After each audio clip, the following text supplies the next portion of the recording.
Good evening everyone. আমাদের প্রোগ্রামের প্রায় শেষের দিকে, প্রোগ্রাম আর দীর্ঘায়িত না করে আমি একটি কবিতা আবৃত্তি করে শোনাচ্ছি। দয়া করে প্লিজ সবাই একটু মনোযোগ দিয়ে শুনবে।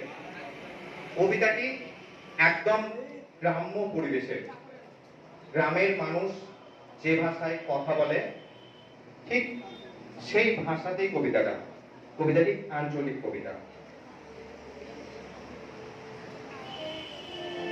বঙ্গভূমি, কবি শরৎ কুমার মুখোপাধ্যায়।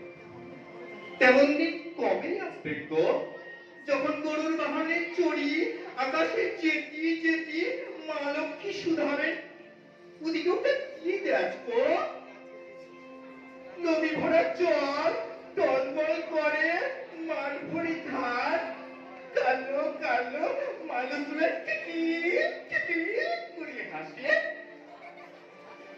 অন্তর্যামী নারায়ণ মিটমিট হাসিবে সুধাবে, তোমাদের মনে এলাই কতবার গিয়েছো, তোমার মনে এলাই কত পূজা দিয়েছো।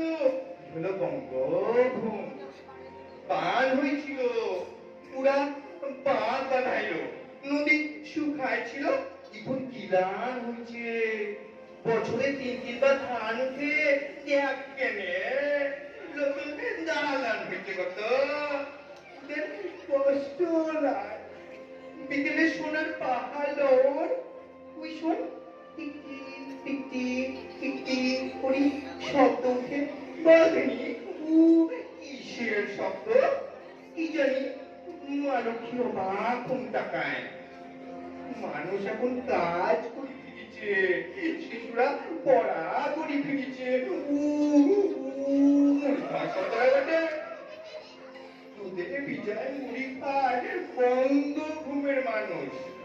হায়, তেমন দিন কবে আসবে গো, কবে আসবে?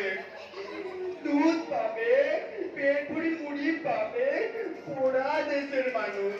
তেমন দিন কবে আসবে গো, কবে আসবে?